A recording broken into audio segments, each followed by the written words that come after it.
Imagine living in a house that never stops growing, every hallway a trap, every staircase leading to nowhere. But what if I told you this mansion wasn't madness, it was a curse, built brick by brick from blood money?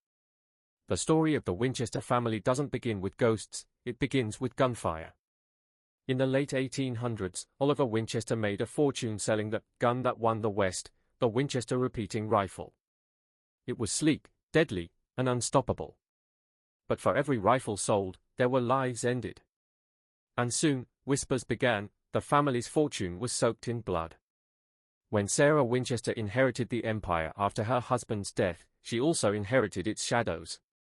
She wasn't just a widow, she was a woman haunted. One night, grief drove her into the arms of a medium. And what the psychic told her still chills historians to this day: you are cursed by every soul slain by a Winchester rifle. They will never rest. And neither will you, unless you build them a house. At first, Sarah laughed it off. But then came the whispers in the dark, doors creaking, icy hands brushing her skin, dreams filled with blood and gunfire. Terrified, she began construction on a sprawling California mansion. But here's the strange part: the building never stopped. Workers labored day and night, hammering, sawing, expanding. Staircases climbed into ceilings. Doors opened into brick walls. Rooms were sealed shut forever. It wasn't architecture, it was chaos. Sarah claimed she wasn't building a home, she was building a labyrinth to trap the dead. But was she insane, or was the curse real? Neighbors whispered about seances in candlelit rooms, where Sarah would speak to the dead, asking what to build next. Some swore they saw ghostly figures wandering the halls. Others claimed the house itself moaned at night. And here's the haunting truth: construction never ended until the day Sarah died. For 38 years, hammers rang out, as if every nail was sealing in another spirit. But wait, what if I told you Sarah's mansion wasn't just haunted, it was connected to something far darker? Because she wasn't the only dynasty cursed by blood and power. From the Romanovs to the Kennedys, the same shadow seems to follow families who rise too high, too fast. Every window, every stair, every nail in Sarah Winchester's mansion was placed for one reason: to confuse the dead. But the deeper you step inside, the more you realize, this house wasn't built for the living at all. Sarah Winchester's mansion became more than just a house, it became a living nightmare. Imagine walking through endless corridors, only to find doors that opened into thin air, staircases that ended at ceilings, windows staring into brick walls. Every mistake was deliberate. Every bizarre turn was designed to disorient the spirits of the dead. Neighbors called it the House of Perpetual Building. But to Sarah, it was a fortress against the unseen. She believed that if she ever stopped building, the spirits would claim her life. And here's the chilling part: she was right. In 1906, a massive earthquake ripped through California. The Winchester mansion was crushed. Entire sections of the house collapsed, trapping Sarah inside for hours. Many believed it was the moment the curse had finally caught her. But she survived, barely. When the rubble cleared, Sarah didn't rebuild what was lost. Instead, she ordered certain rooms to be sealed forever. Why? Because she believed those rooms had become doorways for the dead. Even today, they remain untouched, locked in silence, as if holding something the world was never meant to see. But Sarah's rituals went deeper than construction. Every midnight, she would retreat into a seance room, a small hidden chamber at the center of the mansion. Inside, by candlelight, she would communicate with the spirits, asking them for instructions. Where should the next staircase lead? What wall should be bricked up? Workers reported hearing muffled voices, chants, and sudden bursts of hammering at impossible hours. Some fled, terrified. Others swore they saw shadows darting through unfinished halls. And through it all, Sarah remained calm, convinced she was buying time from death itself. But here's the darkest truth: Sarah never escaped. When she died in 1922, the mansion fell silent. The hammers stopped. And for the first time in 38 years, the dead had their chance. Visitors today claim they still feel the curse alive within those walls: footsteps on empty stairs, cold drafts brushing the skin, doors slamming when no one's there. And here's the real kicker, Sarah Winchester wasn't the only one building prisons for the dead. Across the world, royal dynasties were building castles, palaces, and tombs that carried their own curses. They say Sarah Winchester's mansion has 160 rooms, but if you count them today, the number changes. How can a house defy its own walls? Unless, of course, the curse is still building it. The Winchester Mystery House was never finished, because it was never meant to be. When Sarah died in 1922, the hammers went silent, but the curse did not. Workers dropped their tools mid-air. Lumber was abandoned. Entire hallways ended in sudden nothingness, frozen in time like a photograph of madness. But the strangest part wasn't the unfinished staircases or the sealed rooms. It was the mansion itself, alive, breathing, changing. Tourists, decades later, swore the house would trick them. Maps didn't match. Corridors doubled back on themselves. Some visitors swore they walked in circles for hours before finding an exit. Could it be Sarah's design? Or were the spirits finally free to play?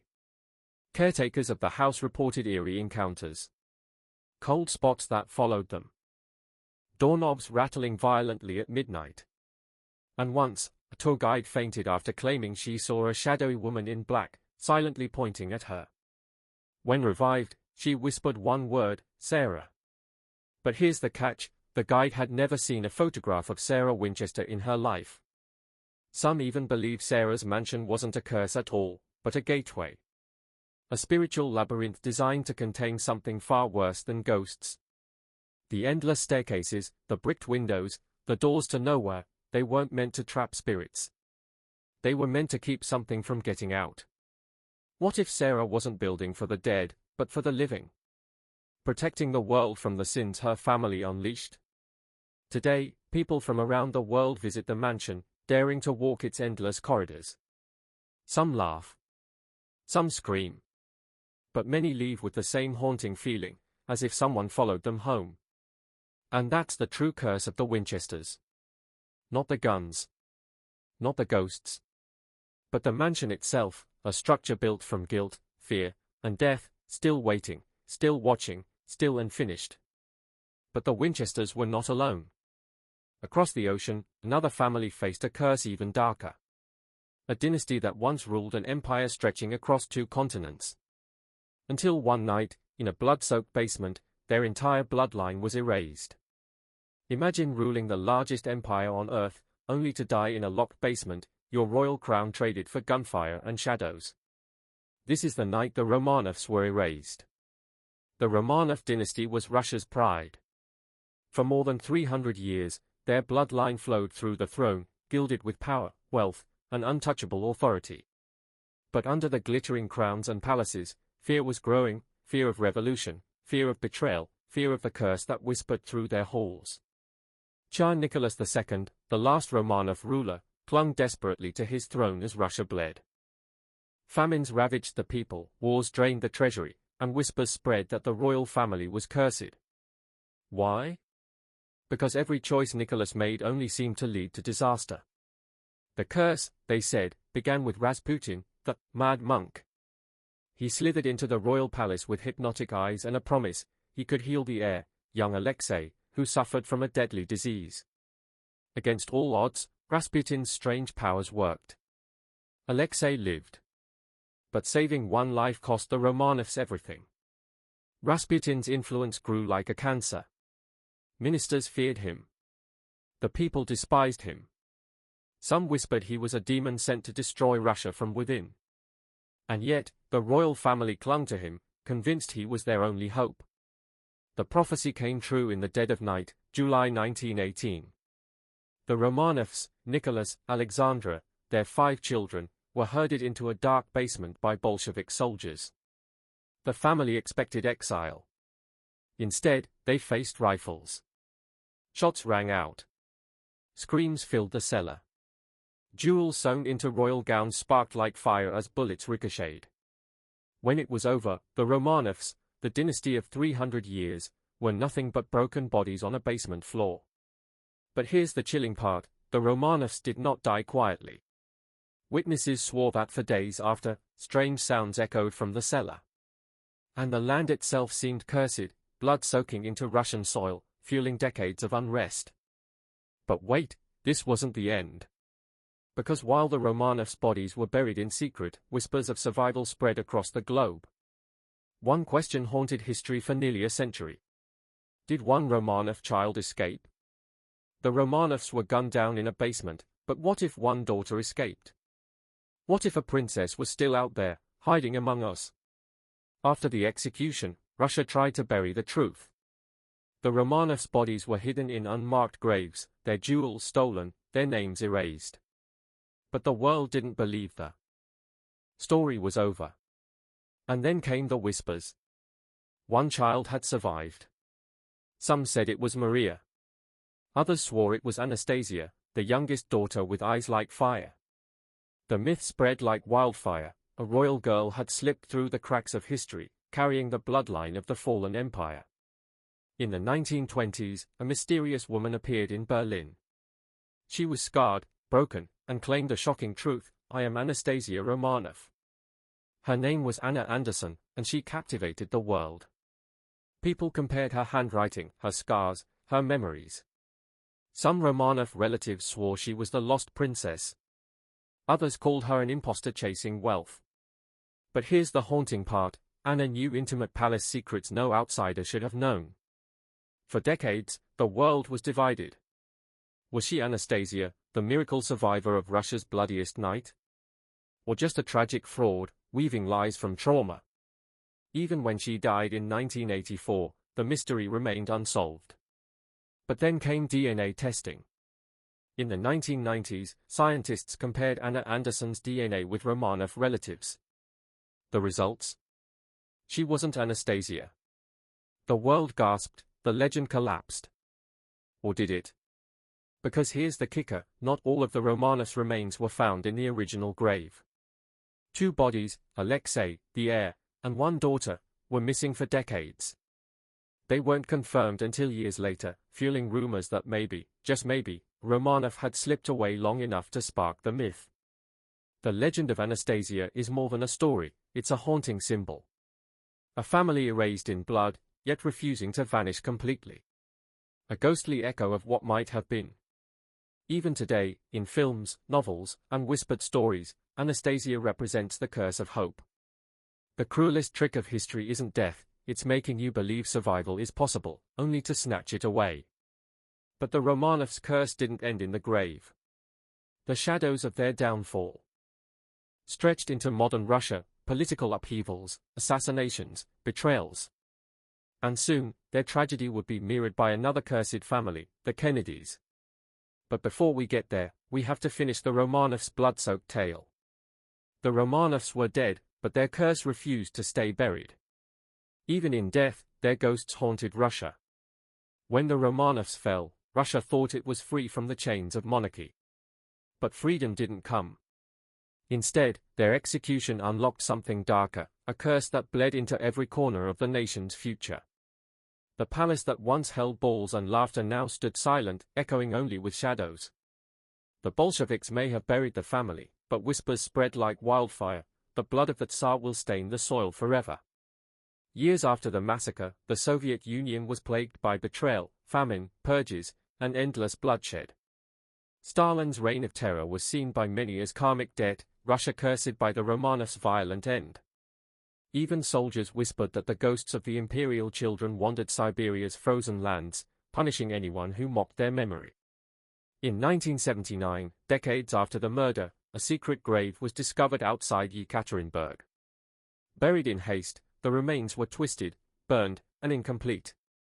Scientists believed they had finally found the Romanovs. But when the bodies were examined, something horrifying emerged: 2 were missing. The curse grew louder. Who were they? Where had they gone? For years, this absence fueled conspiracy theories, cults, even underground monarchist groups who swore the Romanovs' line would return to claim Russia. It wasn't until 2007, 90 years after the execution, that the missing bodies of Alexei and 1 sister were uncovered in a separate grave. Only then did the puzzle complete. but by then, the legend was unstoppable. To this day, some Russians light candles for the Romanovs as saints. Others believe their deaths sealed Russia's fate, endless cycles of suffering, blood, and betrayal. Even now, in modern politics, the Romanov name drifts like smoke, untouchable, yet forever present. But here's the dark truth, the Romanovs weren't the only cursed dynasty.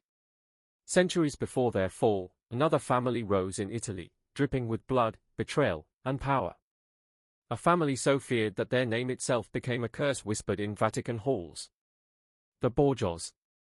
Imagine the Vatican, not as holy ground, but as a crime syndicate. This is where the Borgias turned faith into blood. Italy, late 1400s. Rome Kaas man church bells segunjta tha, lekin anda, Vatican halls mine ek or higher was gunjtify, the whisper of poison being poured into golden chalices. The Borgias were no ordinary family. They weren't just powerful, they were predators wrapped in silk robes. Rodrigo Borgia, the head of this dark empire, would rise to become Pope Alexander VI, one of the most scandalous figures in the Church's history. Pope? Holy Father? Not for the Borgias. Rodrigo's papacy was built on corruption, bribes, blackmail, and whispers of murder. Every candle that flickered in the Vatican was said to hide a secret. Every prayer echoed with lies. And his children, Caesar and Lucrezia, were weapons sharper than any sword. Caesar, a warlord draped in crimson, carved kingdoms with fire. Lucrezia, the beautiful daughter, was rumored to carry poison hidden in jeweled rings. One sip, one touch, and you were gone. But here's where the story turns twisted. The Borgias weren't hated for their sins alone. They were feared because their enemies kept dying, conveniently, suddenly, mysteriously. Rival cardinals collapsed at feasts. Noblemen fell in bed, foaming at the mouth. And all roads led back to the Borgias. The Vatican was no longer a church, it was a chessboard. And Rodrigo, the Pope himself, was the Dark King pulling every string. But power built on poison never lasts. Whispers turned to screams, and enemies united. Even as the Borgias amassed gold, land, and armies, their sins began consuming them. Rome called them monsters wearing crowns of holiness. By the time Rodrigo died in 1503, ironically suspected of being poisoned himself, the family's name was cursed forever. To this day, Borgia is not just a name. It's a warning. But here's the twist no one expects: while the Borgias poisoned Italy with fear, another dynasty across the ocean would carry a curse so deadly, it haunts America to this day. The Kennedy curse. They had the money. They had the power. They even had the White House. But every time a Kennedy rose, another one fell. This is the curse America can't escape. Cape Cod, Massachusetts. Salt air fills the wind, waves crash against the rocks, and yet, inside the Kennedy compound, silence often followed the laughter. Because this family lived with a shadow darker than night, the Kennedy curse. It began with Joseph P. Kennedy, the ruthless patriarch. He built an empire of wealth, politics, and ambition. But his obsession with power came at a price. His children would pay in blood. 1944, his son Joseph Jr., groomed to be president, climbs into a bomber plane. The engines roar, the sky splits open, and then boom. The plane explodes midair. The golden child is gone. But the curse doesn't stop there. His sister Kathleen, known as Kik, dies in another plane crash just 4 years later. 2 siblings, 2 planes, 2 graves. Then came John F. Kennedy, America's shining star. A president young, handsome, unstoppable. But in 1963, Dallas, Texas, gunshots ripped the air. JFK slumps in the motorcade, and the world watches a dynasty drenched in blood. 5 years later, his brother Robert, another beacon of hope, runs for president. He wins hearts, he wins votes. But just after his victory speech, bullets tear him down in a hotel kitchen. The curse didn't just strike the famous, it haunted every corner of the family. Ted Kennedy drives off Chappaquiddick Bridge, Mary Jo Kopchen drowns. John F. Kennedy Jr., the nation's golden boy, dies in a plane crash with his wife in 1999. Countless accidents, overdoses, tragedies, the family tree reads like a graveyard. And every time it happens, whispers echo, is this fate? Or is it a curse carved into their bloodline? But here's where it gets chilling, the Kennedys may not be alone. Across the ocean, centuries before them, another dynasty, the Tudors, were also consumed by ambition, betrayal, and death. And their secrets are still buried in the crown. What if I told you the English crown was bought with betrayal, soaked in blood, and haunted by the ghosts of its own rulers? Welcome to the Tudors. London, 1485. The battlefield of Bosworth is thick with fog, steel clashing, men screaming. When the dust clears, Richard III lies dead, and Henry Tudor seizes the crown. It was the dawn of a dynasty, but also the birth of a curse. Henry VII tried to secure his throne with alliances and marriages, but every Tudor carried the same shadow, the fear of losing everything. And no one embodied that obsession more than Henry VIII.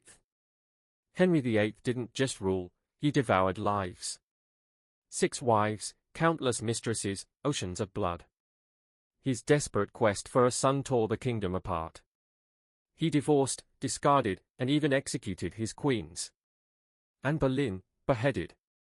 Catherine Howard, beheaded. And every wife's ghost seemed to linger in the halls of his palaces. But here's the twist, Henry's obsession failed him. His only surviving son, Edward VI, died at 15. His dynasty's bloodline was already crumbling. Then came Mary I, Bloody Mary. She burned hundreds of Protestants alive, their screams echoing in Smithfield's fire. London's skies turned black with smoke, and her name became a curse whispered into children's games centuries later. Her sister Elizabeth I, known as the Virgin Queen, restored England's glory, but behind her golden image was a woman terrified of betrayal, hunted by assassination plots, and cursed by loneliness. She ended her reign childless, the Tudor bloodline extinguished forever. The Tudors gave England power, drama, and legends, but at the cost of endless death, paranoia, and broken families. Their palaces glittered, but their crowns dripped with blood. And maybe, just maybe, the ghosts of Henry's wives still roam Hampton Court, their whispers reminding us that ambition can destroy even kings. But England wasn't the only stage where wealth and blood collided. In Florence, another family turned gold into sin, and built an empire that would curse their name forever. The Medici are next. What happens when money buys power, power buys sin, and sin curses your bloodline? Welcome to the rise and fall of the Medici. Florence, 15th century. The city smells of ink, paint, and burning torches. Marble palaces gleam under the Tuscan sun. And in the center of it all, the Medici family, bankers to popes, kings, and emperors. Cosimo de' Medici built a banking empire so vast, gold seemed to flow through his hands like water. With money came influence. He didn't just fund artists like Brunelleschi and Michelangelo, he bought entire governments. Florence bent to the will of the Medici. But money is never clean. Behind the art and glory lurk betrayal, poison, and assassins waiting in candlelit corridors. The most infamous of them all? Lorenzo de' Medici, the Magnificent. Patron of the Renaissance, yes. But his enemies saw him as a tyrant cloaked in velvet. The Pazzi conspiracy tried to butcher him inside a church, stabbing his brother Giuliano to death on holy ground. Blood soaked the altar, screams filled the cathedral, and the Medici revenge was merciless. But even as their power grew, their curse sharpened. Medici's sons became corrupt. Popes, Leo X, who bankrupted the Vatican, Clement VII, whose failures helped spark the Protestant Reformation. Their greed tore Christendom apart, echoing for centuries. Florence might have flourished in art, but the family's name was drenched in sin. Behind every marble dome stood whispers of murder, and behind every painting, a shadow of corruption. By the 1700s, the dynasty collapsed. No heirs, no empire, no gold left to shield them. The great Medici bloodline, once masters of Florence, ended in silence. Their palaces became museums, their portraits became ghosts on canvas. And to this day, Florentines whisper, the Medici traded their souls for glory, and the curse of sin devoured their crown of gold. But the Medici weren't the only ones cursed by blood. Further north, another dynasty ruled with inbreeding, ambition, and a crown that carried death itself. What if your own blood became your curse? For the Habsburgs, royalty wasn't just power, it was a death sentence. Vienna, 16th century. Snow falls on stone castles, candles flicker in gilded halls, and yet behind the golden doors, silence hides a monstrous truth. The Habsburg dynasty ruled Europe for nearly 600 years, stretching from Spain to Austria. But their obsession with keeping blood pure planted the seeds of their downfall. The Habsburgs married their cousins, their nieces, even their uncles, all to protect their power. But instead of strength, their bloodline began mutating. Enter the infamous Habsburg jaw. Their faces warped, long chins, deformed mouths, drooling speech. Generations carried the mark of their own ambition. Charles II of Spain was the final, terrifying product, frail, epileptic, infertile, unable to chew or even walk properly. His court whispered he was cursed by witches. In truth, he was cursed by his family's own choices. But the curse wasn't just physical. Death stalked their palaces. Children died young, heirs were stillborn, empires fractured. Wars ripped Europe apart, not because of enemies, but because of the dynasty's weakness. Imagine the sound, cathedral bells tolling again and again, announcing yet another Habsburg funeral. Europe's strongest throne became a graveyard. When Charles II died childless in 1700, Spain's empire collapsed into the War of Spanish Succession, a brutal conflict that reshaped Europe. The Habsburg name, once feared, became a symbol of fragility. Their castles still stand, glittering with chandeliers and stained glass. But inside, portraits of twisted jaws and hollow eyes stare back at visitors. It feels less like a palace, and more like a mausoleum. But not all curses come from blood alone. Some strike in the wilderness, where hunger and madness devour families whole. Imagine being trapped in the mountains, starving, and realizing the only way to survive is unthinkable. This is the story of the Donner Party. Sierra Nevada mountains, 1846. Snow falls like knives, the wind howls like wolves, and in the freezing wilderness, 81 men, women, and children are trapped. Among them, the Donner family, chasing the dream of California's golden land. They had left Illinois with hope. Wagons creaked, oxen trudged, children laughed by campfires. But one wrong decision sealed their fate. They took a shortcut. Hastings cut off. Instead of saving time, it dragged them into hell. By October, snowstorms swallowed the trail. Wagons sank, oxen froze, and the family became prisoners of ice. Hunger gnawed at their stomachs, firewood vanished, and hope crumbled. At first, they boiled leather. They chewed bark. They even ate their own dogs. But soon, the silence of death filled the camp. One by one, people began to die. And then came the unthinkable, cannibalism. Flesh was carved in the shadows of flickering flames. The Donners, once a family chasing dreams, became a family of survivors feeding on the dead. Children whispered prayers. Mothers wept. Fathers sharpened knives. And the snow just kept falling. When rescuers finally reached them months later, only 45 were alive. The Donners had been erased, their name cursed forever. And even among survivors, nightmares never ended. The sound of chewing, the taste of desperation, haunted them to their graves.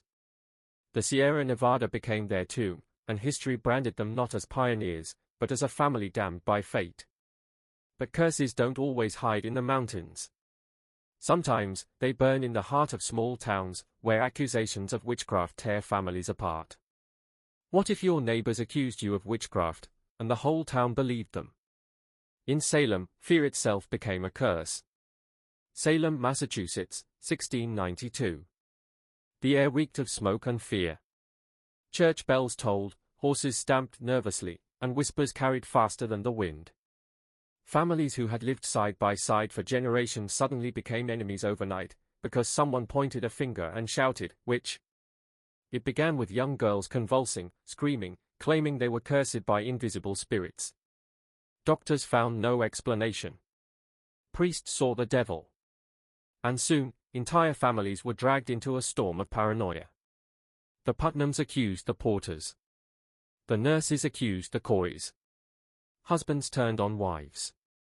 Children testified against their own mothers. A single rumor could shatter a family forever. Imagine the terror: footsteps at midnight, the knock on the door, the sheriff dragging you into the meeting house. Your neighbors glaring, whispering, waiting for the rope to tighten around your neck. One of the most tragic?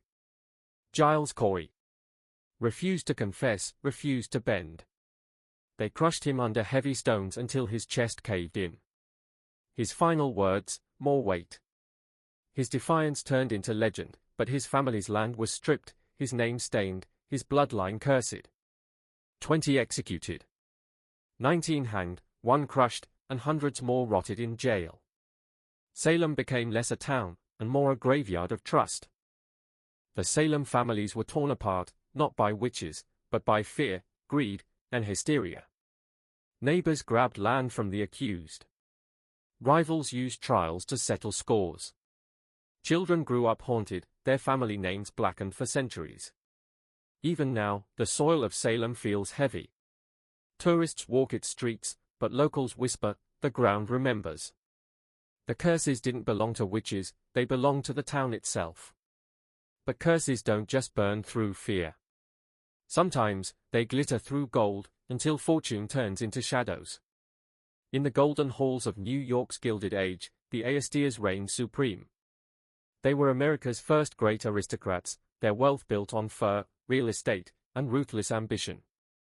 But behind the glittering facade of high society lurked betrayal, madness, and blood. It all began with John Jacob Astor I, the richest man in America. But he built his empire on exploitation, earning enemies at every turn. Generations later, his descendants lived like royalty, but money didn't buy happiness, it bought paranoia.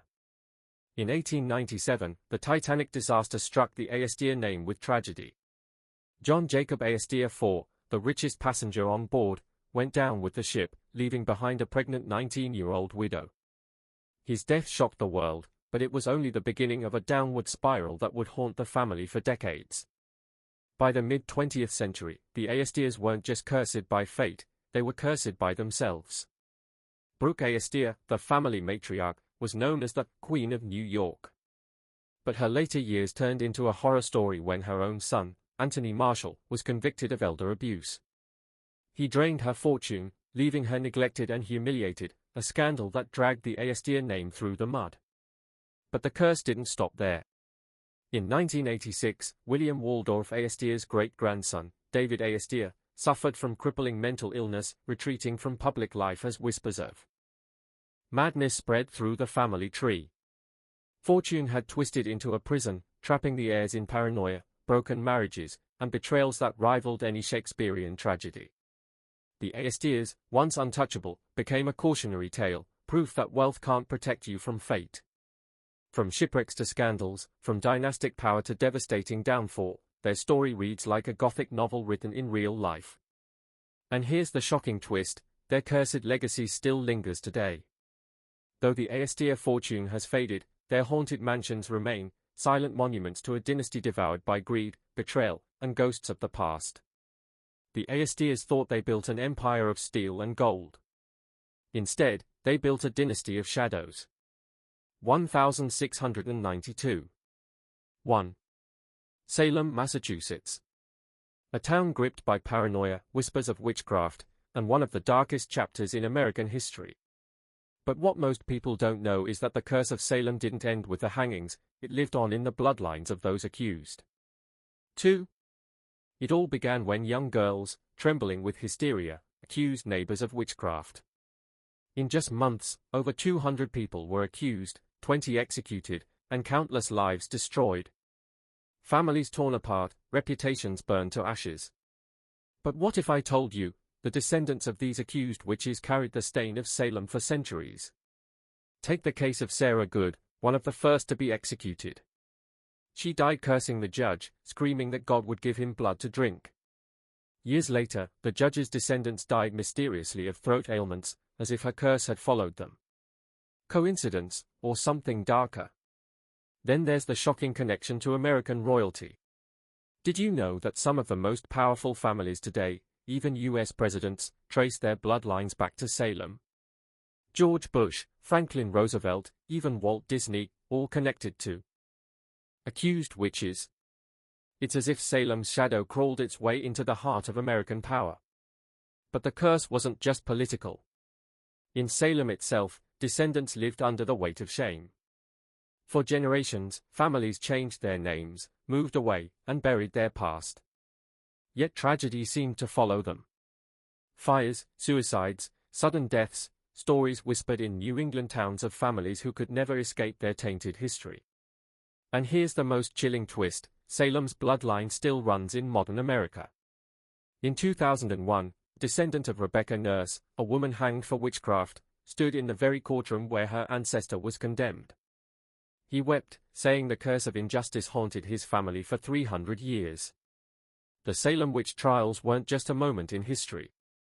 They were the birth of a curse, one that seeped into bloodlines, altered destinies, and still lingers today. The witches may have died, but their shadows still walk among us. It was supposed to be the dream journey west.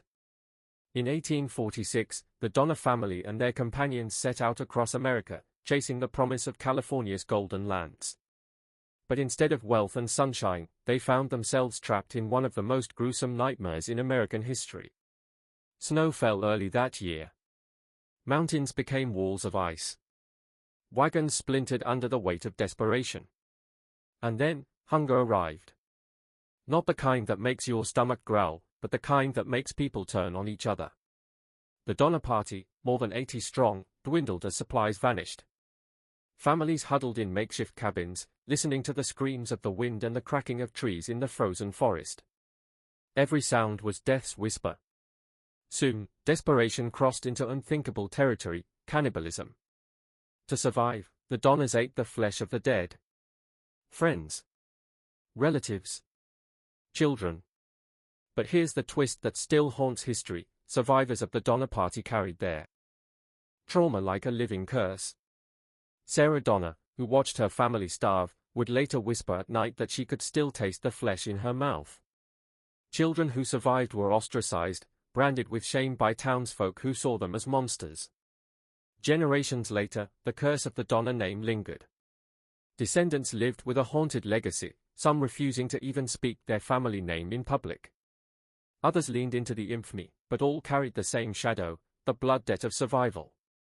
And then there's the eerie pattern: strange tragedies following Donner descendants. Mysterious deaths. Fires. Accidents on mountain roads. As if the Sierra Nevada never released its grip on the family. Even today, hikers at Donner Lake claim they feel watched. Some report hearing faint cries in the snow, others swear they smell roasting meat where there should be none. Locals whisper that the mountain remembers, and that the ghosts of the starved still wander the tree line, seeking vengeance. The Donner tragedy wasn't just a disaster. It was a stain on American history. A family cursed not just by hunger, but by the weight of what they did to survive. Would you have done the same, or would you have frozen in silence? They were once called the American royalty. The Vanderbilts built railroads, skyscrapers, and a dynasty so rich that people said their name carried more power than the U.S. presidency itself. Cornelius Vanderbilt, the Commodore, turned a ferry boat business into an empire worth billions in today's money. Mansions rose like castles. Parties glittered with diamonds. The family controlled America's very heartbeat: transportation, steel, and money. But here's the shocking twist: within just 3 generations, almost all of it was gone. The Vanderbilts believed their wealth was untouchable. They built palaces like the Biltmore Estate, a sprawling fortress of luxury in North Carolina, and mansions on Fifth Avenue that made European royalty jealous. But wealth became poison. Children of the dynasty grew up in shadowed halls of excess, where gold glittered but love often failed. Jealousy, rivalries, and betrayal slowly ate away at the empire. By the 20th century, cracks had become chasms. Cornelius's heirs wasted fortunes on yachts, horse races, and scandalous affairs. Some even gambled away millions in a single night. Family feuds turned dinner tables into war zones. Instead of unity, the Vanderbilts drowned in pride. And then came the tragedies.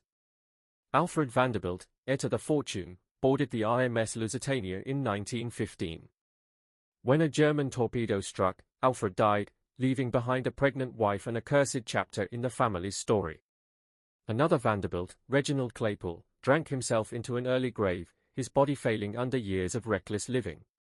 What's most terrifying is how quickly the fortune evaporated.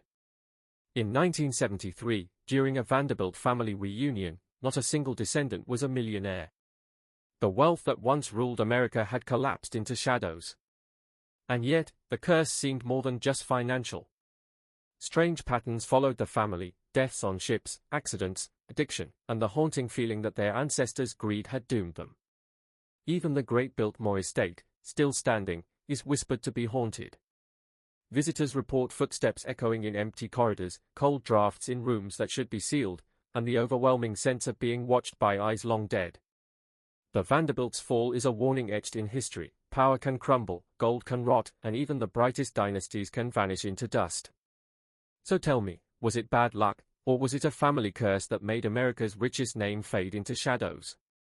They were America's golden family. The Assassinations built hotels, controlled land in New York City, and lived lives so lavish they made European aristocrats blush. John Jacob Assassinations 4, one of the richest men alive in 1912, embodied the dynasty's wealth. But that same year, fate carved the Assassinations name into tragedy. Assassinations boarded the RMS Titanic with his young, pregnant wife. He was calm, confident, even as the ship struck ice. Witnesses saw him help his wife into a lifeboat, promising he'd follow soon. But he never did. Hours later, his body was pulled from the freezing Atlantic, crushed skull, pockets filled with thousands in cash, money that couldn't buy him life. The Titanic wasn't just a disaster. For the Assassinations, it was the beginning of a curse. His widow, Madeline, was only 19 when she became the richest woman in America, but whispers followed her. People said her unborn child was marked, that no fortune born in tragedy could escape shadows. And those shadows grew. William Waldorf Assassinations, another branch of the dynasty, fled to England after vicious family feuds. Relatives sued each other, slandered each other, and let greed poison their bloodline. By the mid-20th century, Assassinations heirs battled addiction, depression, and scandal. Some died young, some were disgraced, and some were simply forgotten. But the curse didn't stop there. The Assassinations name became eerily tied to death at sea. Years after Titanic, Vincent Assassinations, John Jacob's son, lived a life filled with paranoia and bitterness. Despite inheriting millions, he was lonely, childless, and convinced that tragedy would always follow his family. He was right. And then came the infamous case of Brooke Assassinations, the grande dame of New York society. In her old age, she was swindled and abused by her own son, a scandal so shocking it destroyed the last glamorous image of the Assassinations. The family that once built Manhattan ended with betrayal inside their own walls. Even today, people whisper that the Assassinations fortune was cursed on the Titanic. That the icy waters claimed more than lives, they claimed a dynasty. Tourists who visit the Titanic Memorial in New York say they sometimes feel a strange chill when they speak the name Assassinations. As if the ocean itself remembers. The Assassinations began with dreams of empire. They ended with whispers of betrayal, greed, and a watery grave that no amount of gold could escape. So ask yourself, was it the iceberg that killed John Jacob Assassinations, or was it the family curse waiting all along? 1692. 1. A bitter winter gripped Salem Village, Massachusetts. Crops failed, wolves howled in the distance, and the townsfolk whispered of the devil walking among them. It was here that ordinary families became infamous, cursed by hysteria, betrayal, and fire. 2. It began with strange fits in young girls, screaming, convulsions, claiming unseen hands pinched and clawed at their skin. Fear spread like wildfire. And soon, fingers pointed at mothers, sisters, neighbors. The Salem families turned against each other in a frenzy that would stain their names for centuries. The Putnams were among the most powerful families, and their accusations fueled the storm.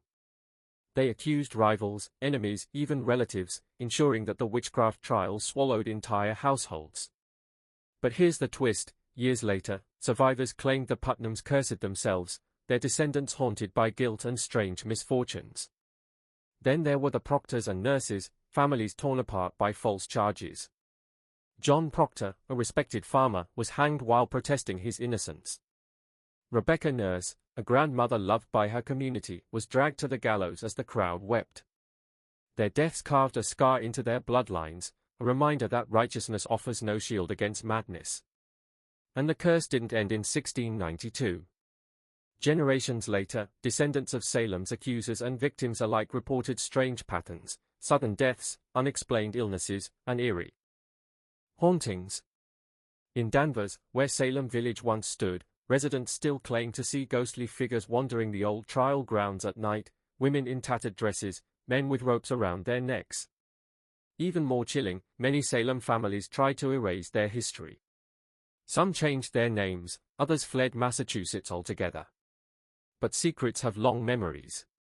Today, tourists visiting Salem speak of overwhelming sadness when they walk near Gallows Hill.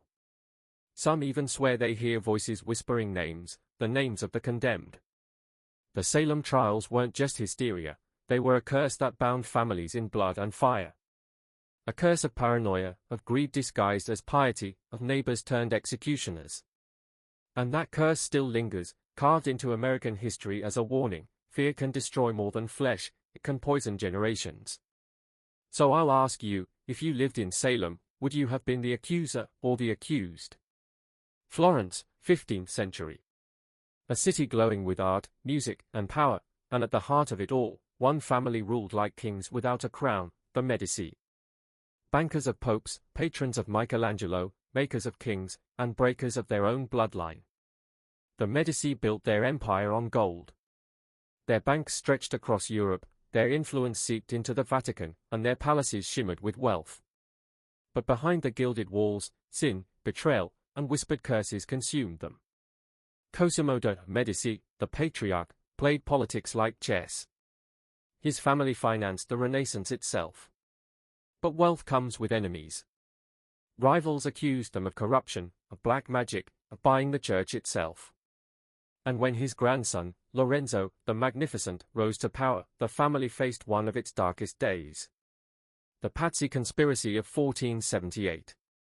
A Sunday Mass. Assassins lunged at Lorenzo and his brother Giuliano inside the cathedral. Giuliano was stabbed to death beneath the altar, his blood staining holy ground. Lorenzo survived, but the city burned with vengeance. The Medici crushed their enemies, but a curse had begun: death and betrayal would stalk their dynasty. Generations later, Medici heirs became pawns of their own ambition. Catherine de' Medici, married into French royalty, was called the Black Queen. Her name dripped with rumors of poison, astrology, and witchcraft. People whispered she sacrificed innocents to protect her children's thrones. Whether true or not, Catherine's reign was bathed in blood, and her descendants faced endless wars, massacres, and sudden deaths. The Medici were haunted by more than politics. Their bloodline itself seemed cursed. Inbreeding and fragile health plagued their heirs. One by one, the dynasty's brilliance dimmed.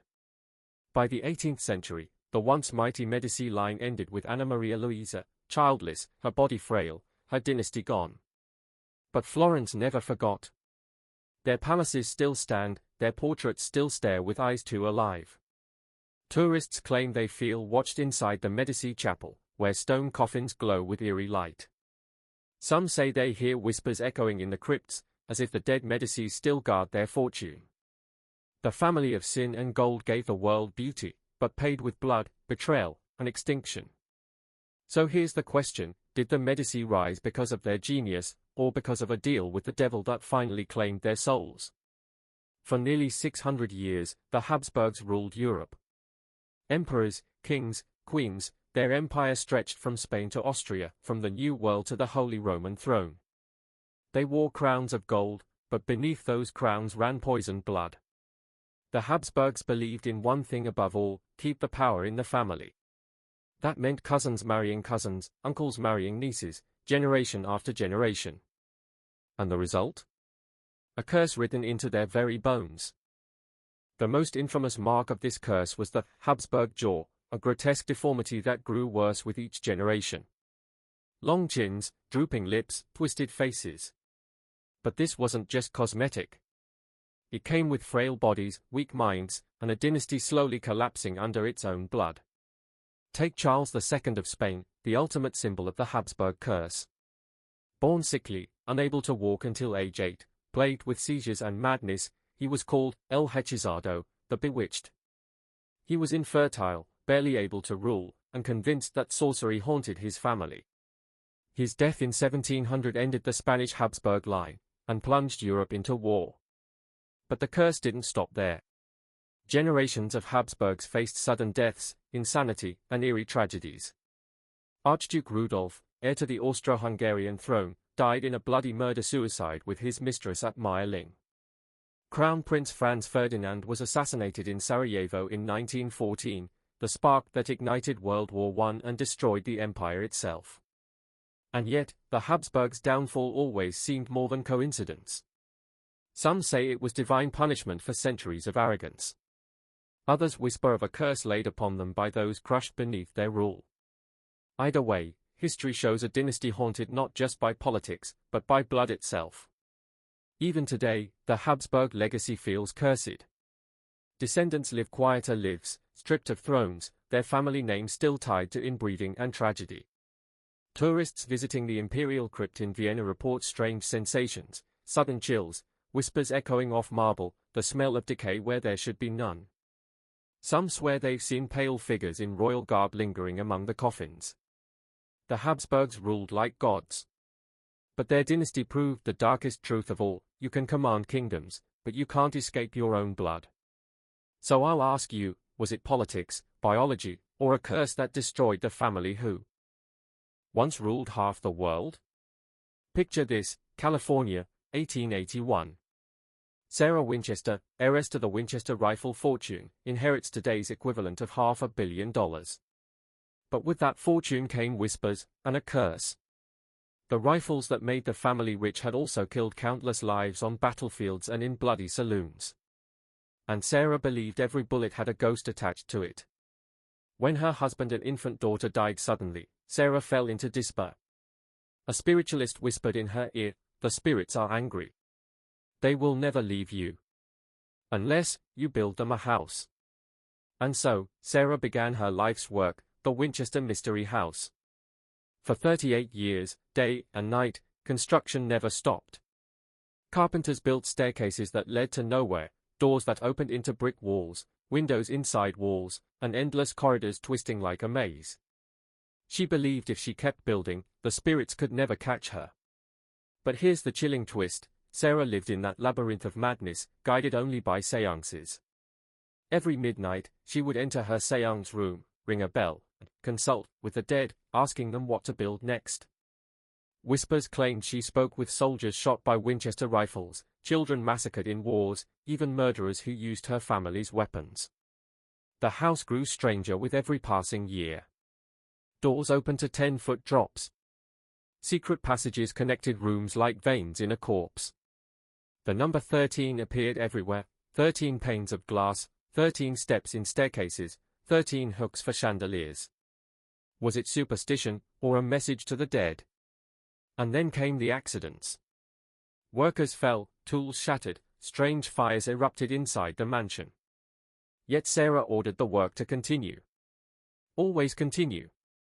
Because she believed the moment construction stopped, the spirits would claim her soul. On September 5, 1922, Sarah Winchester died in her sleep inside that haunted palace. The workers finally laid down their hammers. The house, with its 161 rooms and endless nightmares, stood silent for the first time in 38 years. But many believe the spirits never left. Visitors to the Winchester house today report footsteps echoing in empty corridors, cold drafts brushing their necks, and doors slamming shut on their own. Some swear they've seen Sarah herself, a shadowy figure in black, roaming the halls, still trapped by the ghosts of her family's fortune. The Winchester story is more than a haunted house. It's a curse carved in wood and brick, guilt turned into architecture. a family whose wealth was built on death, and whose heiress could never escape the ghosts it left behind. So tell me, was Sarah Winchester insane, or was she the only one who truly understood the curse of her family's empire? Imagine ruling the largest empire on earth, draped in jewels, dining in palaces of gold, and then losing it all in a single, bloody night. That is the story of the Romanovs, Russia's last imperial dynasty, a family swallowed whole by revolution and whispers of a curse. Tsar Nicholas II, his wife Alexandra, and their 5 children lived in dazzling luxury. But behind the ballroom chandeliers, shadows gathered. Alexandra was obsessed with mystics, desperate to save her only son, Alexei, who suffered from hemophilia, a disease that left him bleeding from even the smallest wound. The boy's illness was seen as weakness, and weakness was poison to a royal family. Enter Rasputin, the mad monk. A wandering holy man with piercing eyes and a reputation for both miracles and sin. Alexandra believed he could heal Alexei, and soon Rasputin became the family's most trusted advisor. But the Russian people saw something darker, a sorcerer manipulating the throne. They whispered that Rasputin cursed the dynasty, binding the Romanovs' fate to his own. In 1916, Rasputin was murdered in a gruesome plot, poisoned, shot, and drowned. But before he died, he warned, "If I am killed by nobles, the Tsar and his family will not live 2 years." And history delivered. Just months later, the Russian Revolution exploded. The Romanovs were arrested, stripped of power, and exiled to a bleak house in Siberia. Their palaces rotted, their jewels hidden, their empire crumbled into dust. Then came the night of July 17, 1918. In a dark basement in Ekaterinburg, the Romanovs, Nicholas, Alexandra, their daughters Olga, Tatiana, Maria, Anastasia, and young Alexei, were lined against a wall. Soldiers entered with rifles. Shots rang out. Screams echoed. The royal family fell in a storm of bullets. Some of the daughters survived the first volley, their jewels sewn into their clothes acting as armor. But bayonets and rifle butts finished what bullets could not. The Romanovs were gone. A dynasty erased in blood and silence. But their ghosts never left Russia. For decades, rumors swirled that Anastasia had escaped. Imposters appeared, claiming to be the lost princess.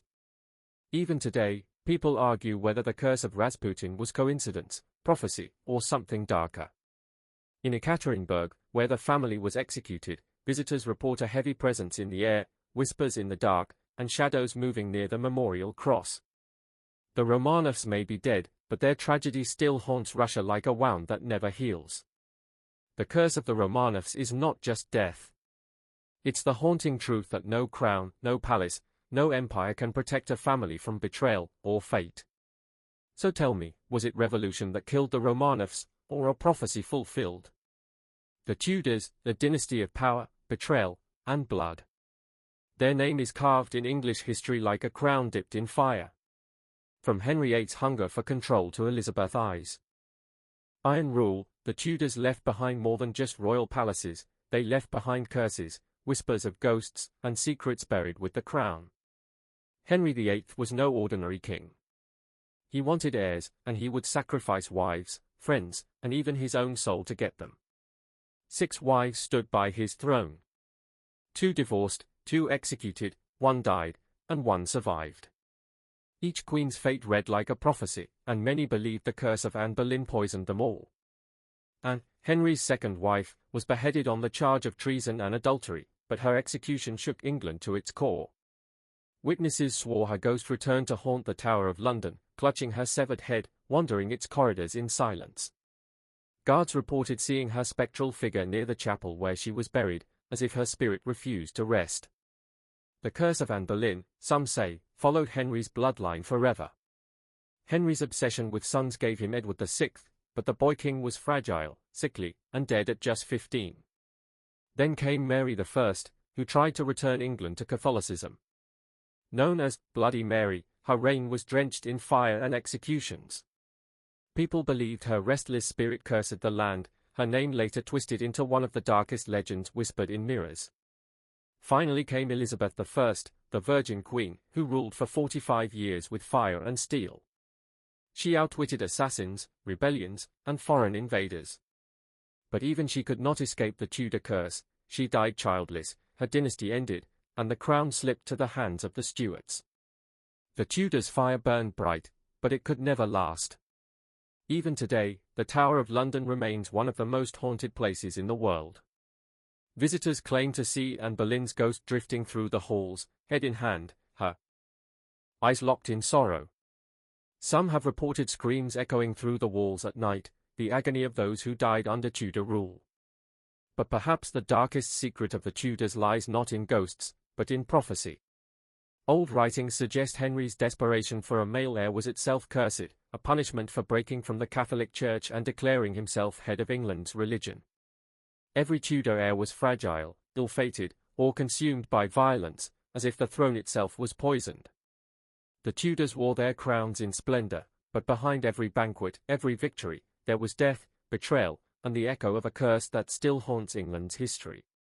So tell me, did the Tudors fall because of politics, or because a dynasty built on blood is doomed to end in blood?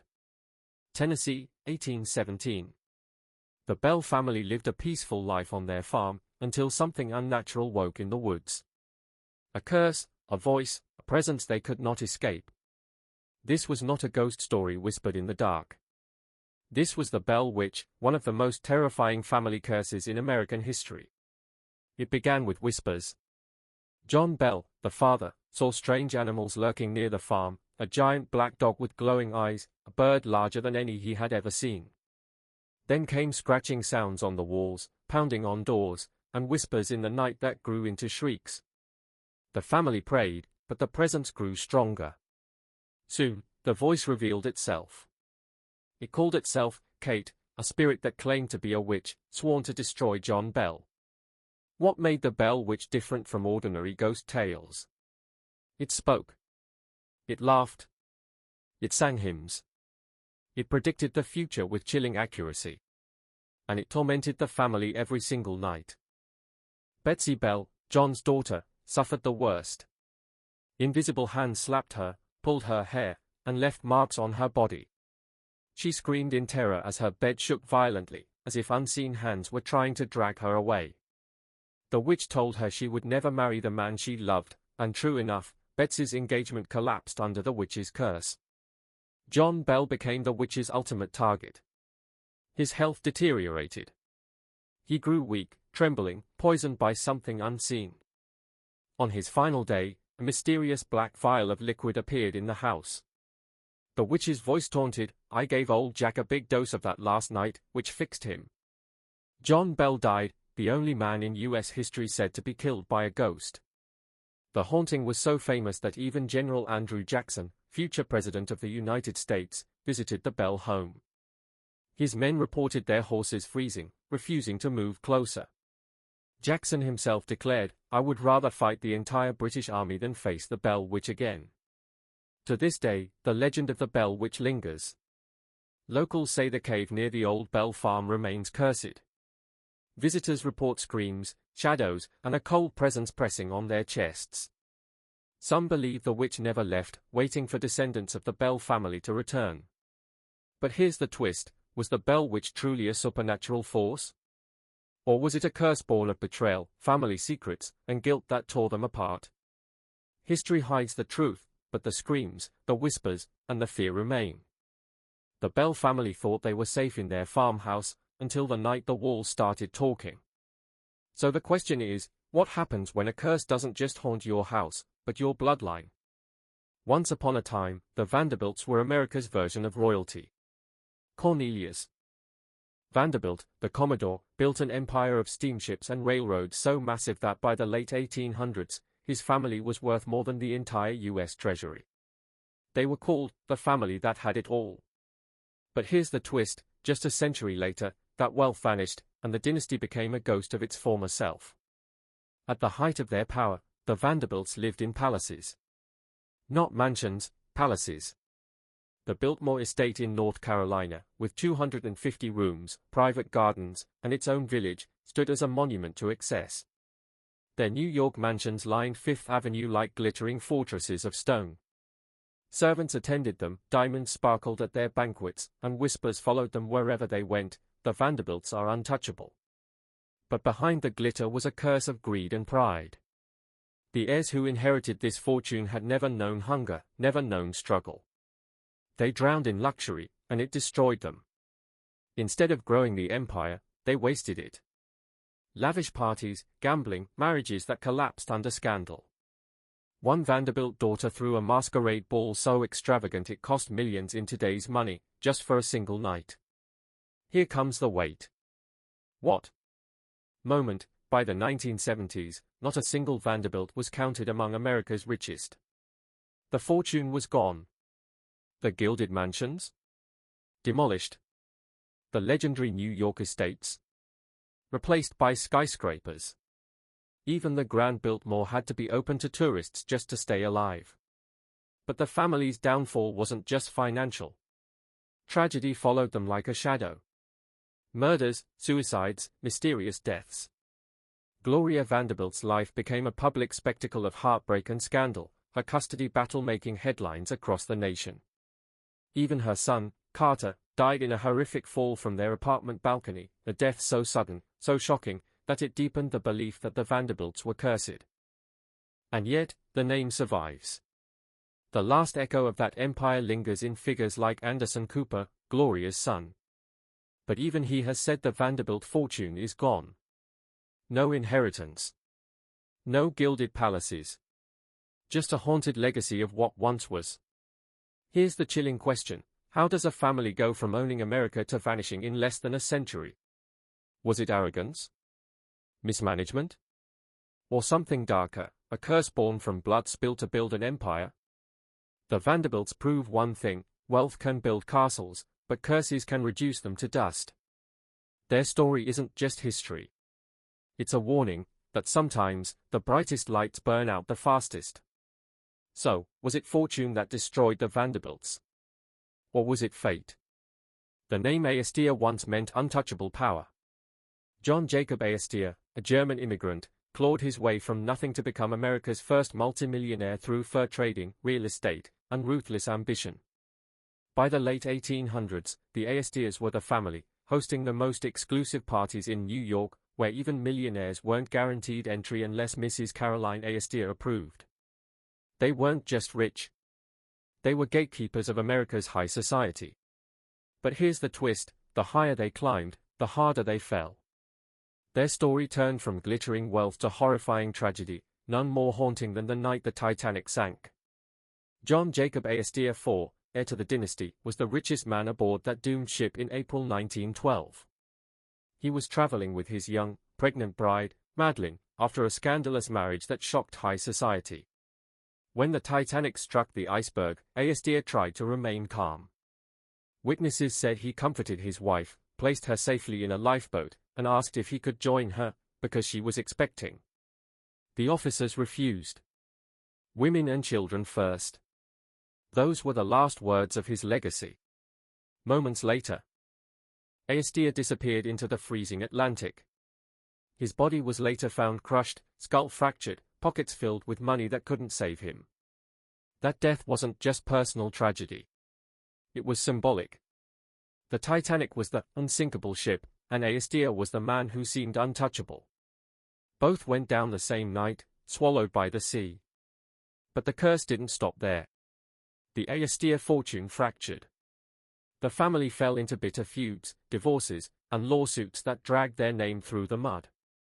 The grand New York mansions they once called home, like the legendary Waldorf Astoria, were torn down, replaced by cold steel skyscrapers. Their wealth scattered, their unity shattered. By the mid-20th century, the Aestirs who once defined American aristocracy had become a fading shadow. Brooke Aestir, the last great matriarch, kept the name alive through philanthropy. But even she wasn't spared the curse. In her final years, she was betrayed by her own son, accused of elder abuse and stealing millions from her estate. Today, the Aestir name survives only in fragments, street names, hotels, distant echoes of a dynasty that once ruled the Gilded Age. The irony? The man who built the empire was buried in Trinity Church, not far from Wall Street, where fortunes are made and lost every day. The Dynasties remind us of one brutal truth: no fortune, no name, no dynasty is unsinkable. Not even the family that boarded the Titanic believing they were untouchable. So the question is, was it the iceberg that sank the Dynasties, or was it a curse that was waiting for them all along? 1692. 1. Salem, Massachusetts. A town wrapped in fear, religion, and superstition. What started as whispers in a Puritan village would explode into one of the darkest chapters in American history, the Salem witch trials. Entire families were torn apart, accused, imprisoned, and executed under the shadow of a curse that still haunts their bloodlines. 2. It began with young girls screaming in fits, convulsing, claiming to be tormented by invisible spirits. The town demanded answers. Who was to blame? The girls pointed at neighbors, friends, even their own kin. Suddenly, witchcraft wasn't just a superstition. It was a weapon.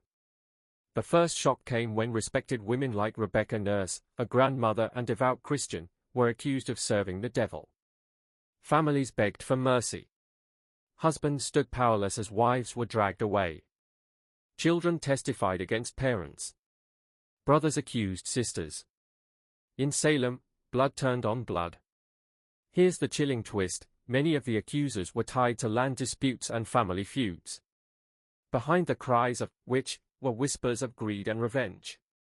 The curse wasn't just demonic, it was human. In the span of a year, more than 200 people were accused. 19 were hanged on Gallows Hill. One man, Giles Corey, was crushed to death under heavy stones, his final words a defiant curse: more weight. His bloodline carried that shadow for generations. But the Salem curse didn't end in 1692. Descendants of both the accused and the accusers carried the weight of shame, guilt, and superstition. Some families changed their names to escape the stigma.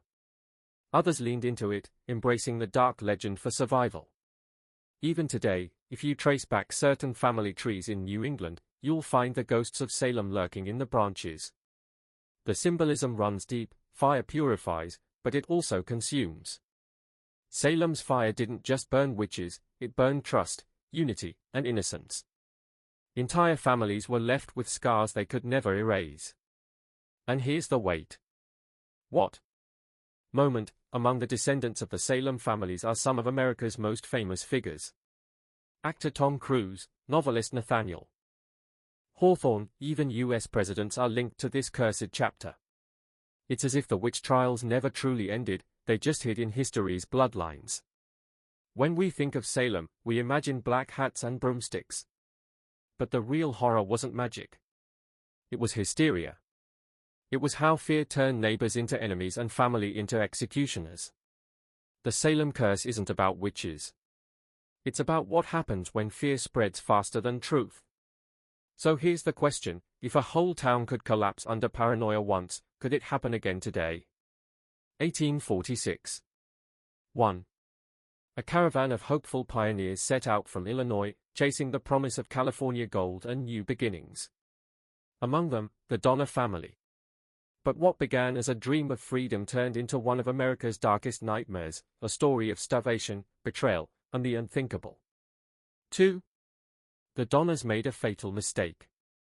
They followed the Hastings Cutoff, a so-called shortcut through the Sierra Nevada. But this path was no shortcut, it was a death trap. Instead of saving time, it added weeks. By the time they reached the mountains, winter had arrived. Snow walls, 20 feet high, sealed them in. There was no way forward.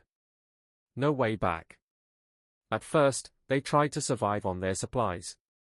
But the food ran out. Their cattle, their horses, slaughtered and eaten. Soon they were boiling leather from wagon covers, chewing bark, gnawing on bones. The cold pierced their lungs, frostbite ate their flesh. Hope slipped away with every passing day. Here's the chilling weight. What moment, when all else was gone, whispers began of cannibalism. Some families swore they would never eat human flesh, even as they starved. Others gave in. Survivors later admitted they ate the bodies of those who had died, neighbors, friends, even kin. The Donner family name was forever etched in history, not for pioneering, but for what desperation forced them to do. But the horror didn't stop with the hunger. The group fractured. Blame spread like wildfire. Families turned against each other. Some accused others of murder to justify their next meal. The Donner brothers themselves clashed bitterly, and leadership collapsed under the weight of fear. When rescuers finally arrived months later, the scene they found was unspeakable. Cabins filled with skeletal remains, half buried in snow. Survivors gaunt, hollow-eyed, shivering on the edge of death. Of the 87 who began the journey, only 48 lived to tell the tale. The Donner tragedy became legend. To some, it was a warning, the cost of arrogance and poor choices. To others, it was proof of a curse, that families who sought fortune in the West carried with them shadows darker than the wilderness itself. And here's the twist that haunts history: the Donners set out chasing prosperity, but their name became forever tied to hunger and horror. Generations later, their descendants still carry the stigma, whispered as if their bloodline itself was cursed. The Donner party wasn't just trapped in the snow. They were trapped in a nightmare, one where survival demanded the unthinkable. So here's the question: when pushed beyond human limits, would you have done the same? Power, blood, betrayal. Few dynasties in history embody all three like the Tudors, England's most infamous royal family. Their crown glittered with gold, but it was drenched in secrets, curses, and rivers of blood. The saga begins with Henry VII, who seized the throne after the bloody Wars of the Roses. But it was his son, Henry VIII, who transformed the Tudors into legends and villains. Henry wasn't just a king. He was a tyrant obsessed with control, legacy, and most of all, an heir. His wives knew it better than anyone. Divorced. Beheaded. Died. Divorced. Beheaded. Survived. That rhyme still echoes through history, summarizing the fate of Henry's 6 queens. Catherine of Aragon cast aside. Anne Boleyn executed by sword. Jane Seymour dead after childbirth. Anne of Cleves humiliated. Catherine Howard beheaded for treason. Catherine Parr, the one who lived, but barely. Henry's thirst for dominance left behind a trail of heartbreak, terror, and whispers of a curse on the Tudor bloodline. Here's the wait. What moment Henry VIII broke with the Catholic Church just to marry Anne Boleyn, sparking the English Reformation. That single act forever changed religion, politics, and Europe itself. All because one king couldn't control his obsessions. But the curse didn't end with Henry. His son, Edward VI, inherited the throne at just 9 years old, frail, sickly, and dead by 15. Mary I, known as Bloody Mary, tried to restore Catholicism with fire and blood, burning hundreds at the stake. Then came Elizabeth I, the Virgin Queen, brilliant and ruthless, who ruled for decades but left no heir. The Tudor line ended with her, consumed by paranoia, plots, and loneliness. The Tudors gave England power and glory, but also chaos and scars. Beneath the crown lay secrets of illegitimate children, poisoned rivals, and whispered conspiracies. Some believed the ghost of Anne Boleyn haunted the very halls of the Tower of London, searching for the head she lost to her husband's blade. And here's the twist: for all their wealth and power, the Tudors couldn't escape the one thing they feared most: extinction. Their dynasty ended as violently as it began, leaving only echoes of betrayal and bones buried beneath palaces. The Tudors remind us that crowns may glitter, but they carry curses heavier than gold. Behind every portrait, every jewel, every royal decree, there was fear, fear of betrayal, fear of death, fear of history's judgment. So the question is, did the Tudors shape history, or did their own curse consume them? Florence, Italy. The city of art, beauty, and the Renaissance. But behind the marble cathedrals and masterpieces of Michelangelo lurked the shadows of one family, the Medicis. To the world, they were patrons of genius, builders of empires. But beneath the gold was sin, poison, and a curse that stalked their dynasty for centuries. The Medici rose not as kings, but as bankers. Giovanni de' Medici built a financial empire so powerful it rivaled monarchs. His son, Cosimo, turned Florence into a fortress of wealth and influence. But here's the twist, they didn't wear crowns. They pulled strings. They placed popes in Rome, orchestrated marriages with royalty, and turned Florence into their personal chessboard. Their greatest weapon wasn't the sword, it was money. Artists like Leonardo da Vinci and Botticelli thrived under Medici patronage. The very Renaissance, that rebirth of art and science, was funded by their gold. But gold can't wash away blood. Here's the weight. What? Moment, in 1478, during Easter Mass at Florence's Grand Cathedral, the Medici brothers Lorenzo and Giuliano were ambushed in what became known as the Pazzi conspiracy. Daggers flashed in front of the altar. Giuliano was stabbed 23 times, bleeding out on holy ground. Lorenzo escaped, scarred but alive, and unleashed brutal revenge. Conspirators were hunted, hanged from the windows of Florence. The Medici name became feared, as much as it was admired. But curses followed them like shadows. Several Medici popes rose in Rome, yet their reigns were marked by corruption, scandal, and whispers of damnation. Catherine de' Medici, Queen of France, became infamous for her rumored use of poison and dark magic. They were called the Black Queens, accused of blood-soaked feasts and secret rituals. And then came decay. The dynasty rotted from within. Greed, betrayal, and inbreeding weakened their line. By the 18th century, the once mighty Medici were shadows of themselves, sterile, sickly, and doomed. The last Medici heir, Anna Maria Luisa, died childless in 1743, ending their bloodline forever. But their legacy is twisted. The Medicis gave the world beauty, Florence's Duomo, Botticelli's Birth of Venus, Michelangelo's David. Yet they also left behind a trail of murder, corruption, and curses whispered in the streets of Italy. The Medici remind us of a brutal truth: you can buy art, you can buy power, you can even buy the church itself, but you can't buy escape from fate.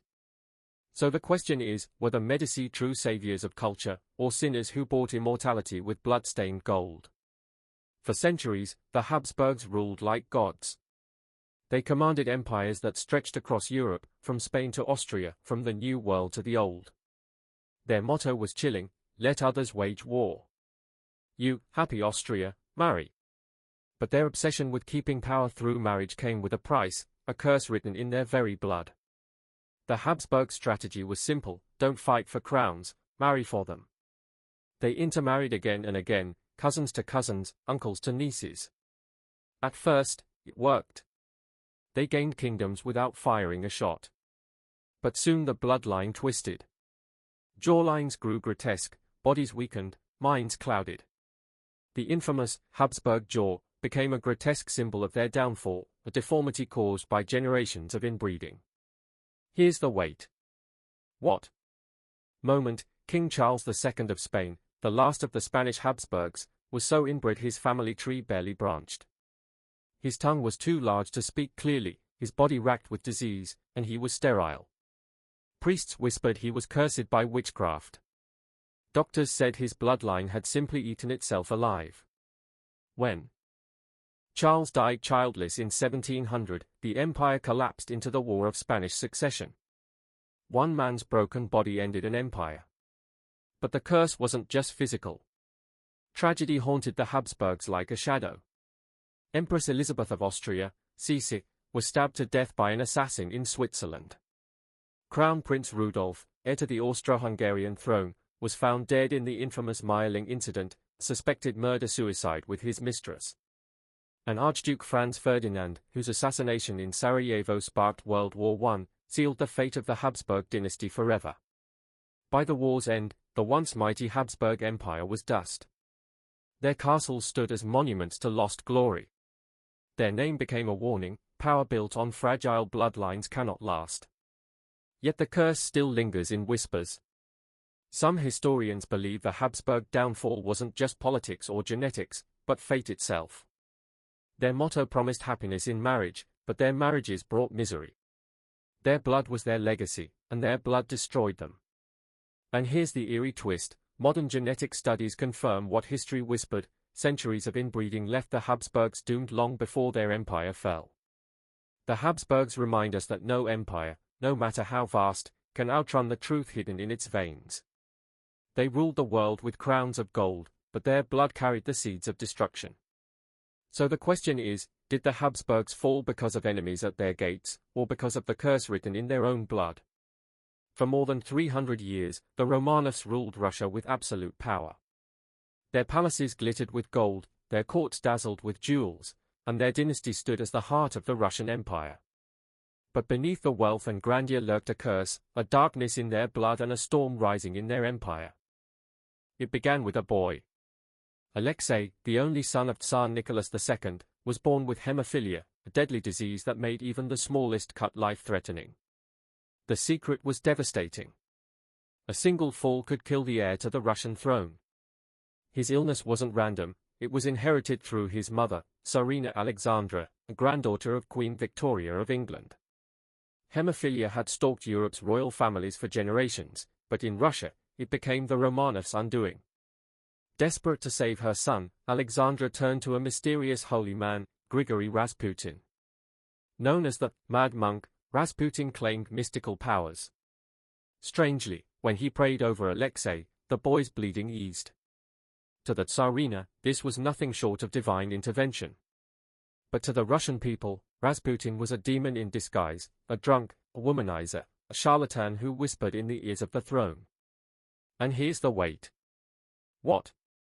Moment, many Russians believed Rasputin had cursed the royal family.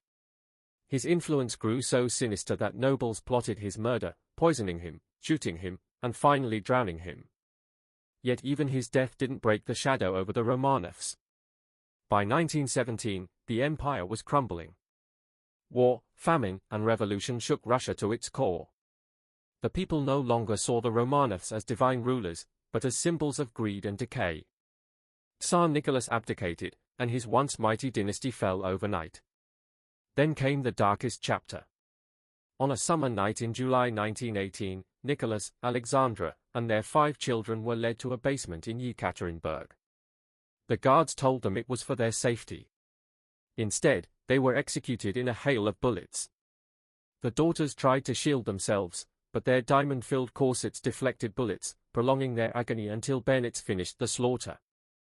The Romanovs, the most powerful family in Russia, erased in a single night. For decades, their graves remained hidden. Rumors spread that one daughter, Anastasia, had escaped. Impostors appeared across Europe, claiming to be the lost princess. The myth of Anastasia became a haunting reminder that the Romanovs' curse was more than death, it was eternal uncertainty. Today, their bones rest in St. Petersburg, but their story still feels unfinished. The dynasty that ruled for centuries vanished in blood and whispers. Some call it revolution. Others call it karma. But many still call it a curse, the Romanovs' bloodline doomed from the moment Alexei was born. So, was their downfall written in the stars, or in their blood?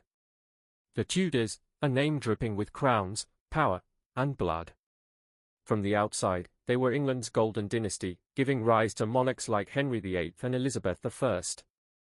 But behind the throne lay betrayal, executions, and curses whispered in the shadows. Their reign was one of glittering triumphs and chilling tragedies. It began with a crown taken in blood.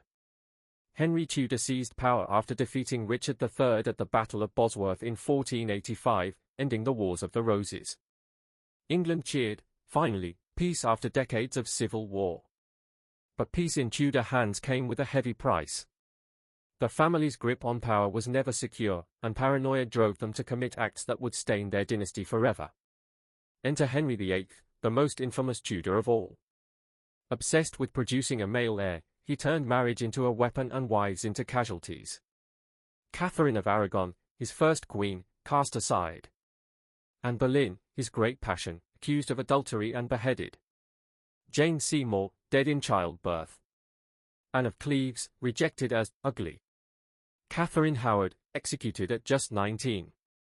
Catherine Parr, who survived only because Henry himself died first. 6 wives. 2 executed. 2 discarded. 1 dead. 1 survivor. Henry's obsession carved a bloody trail through English history, and each beheading echoed like a curse across his dynasty. But here's the wait.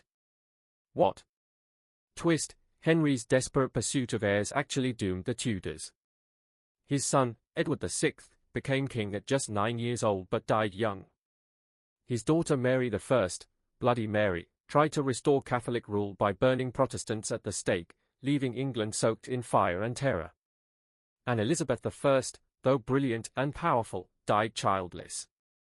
The Tudor bloodline ended with her. Even the Tower of London, the Tudors' fortress, became a chamber of horrors. Ghostly whispers of Anne Boleyn are said to echo in its halls, her headless figure seen wandering on moonlit nights.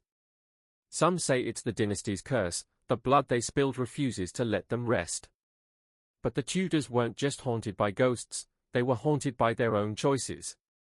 Henry VIII's break with the Catholic Church, his reckless wars, his brutal suppression of enemies, all of it shaped England for centuries, but it also left a legacy drenched in blood. And yet, the Tudors remain unforgettable. They built an empire, rewrote religion, and changed the course of history. But they also showed the world that even kings and queens cannot escape the shadow of their sins. So, was the Tudor throne a crown, or a curse? Florence. Renaissance Italy's crown jewel, where art, wealth, and ambition collided. And at the center of it all, the Medici family. Bankers to kings, patrons of geniuses like Michelangelo and Leonardo da Vinci, rulers who controlled Florence from behind velvet curtains. But their story wasn't just gold and glory. It was sin, betrayal, and a curse that clung to their bloodline. The Medici rose from merchants to monarchs almost overnight. Cosimo de' Medici built the family's fortune through banking, turning Florence into his chessboard. His grandson, Lorenzo, the Magnificent, made Florence the heartbeat of the Renaissance. But behind the beauty of frescoes and cathedrals lay whispers of poison, daggers, and shadowy conspiracies. The wait. What? Moment came in 1478, with the infamous Palazzi conspiracy. Lorenzo and his brother Giuliano were attacked during High Mass in Florence's cathedral. Giuliano was stabbed to death on the church floor, his blood soaking sacred marble. Lorenzo barely escaped alive. The city erupted in chaos, and the Medici responded with brutal vengeance.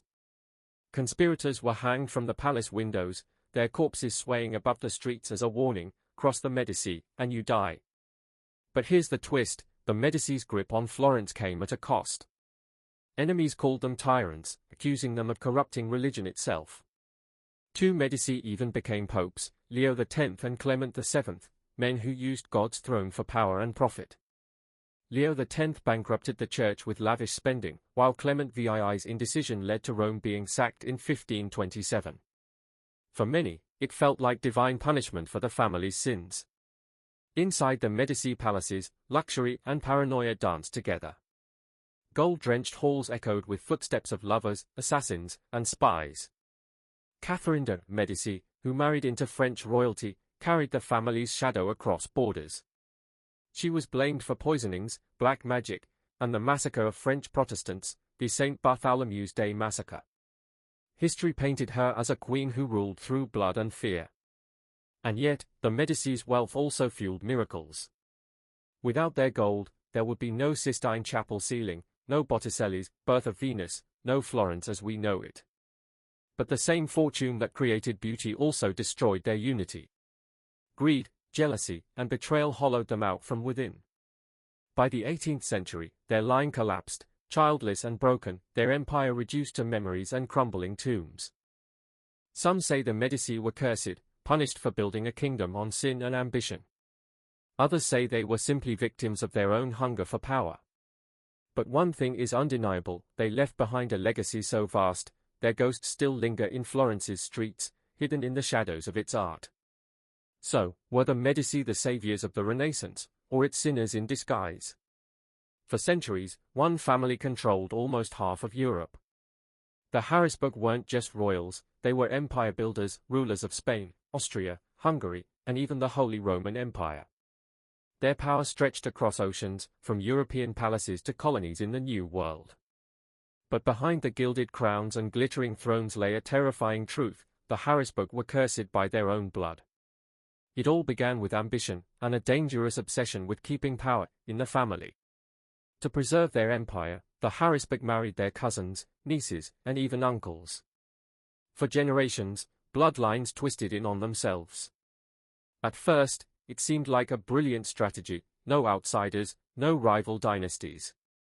But the consequences would become horrific. The wait. What? Moment came with Charles II of Spain, the most infamous Habsburg of all. His jaw jutted forward in the grotesque Habsburg jaw, his tongue so large he could barely speak or chew. He was frail, sickly, and plagued by seizures. Charles was the direct result of 2 centuries of inbreeding. Despite marrying twice, he fathered no children. His death in 1700 ended Spain's Habsburg line, plunging Europe into the War of Spanish Succession. But the curse went deeper than deformities. Madness haunted the dynasty. Empress Maria Theresa lost 11 of her 16 children in infancy. Her descendant, Archduke Rudolf, fell into despair and committed a shocking murder-suicide with his mistress at Malinga. In 1889, Franz Ferdinand's assassination in Sarajevo, the spark that ignited World War I, was yet another blow. And finally, Charles I, the last Habsburg emperor, was exiled, his empire shattered. The dynasty that once ruled the world crumbled into dust. Even today, the Habsburg name carries whispers of doom. Historians point to their genetic decline as a warning of unchecked ambition. Others believe it was more than biology, that the Habsburg were cursed by God for their arrogance, their wars, and the rivers of blood spilled in their name. Picture the grand palaces of Vienna. Marble corridors, golden ceilings, candlelight flickering against cold stone. Now imagine the silence that hangs there today. Empty thrones. Portraits of kings and queens staring down, their twisted jaws and hollow eyes a reminder of what happens when power turns inward, feeding on itself. The Habsburgs prove a chilling truth: wealth and crowns cannot protect you from fate. You can control nations, but you cannot escape blood. So, was the Habsburg downfall a genetic tragedy, or the final curse of Europe's most dangerous dynasty?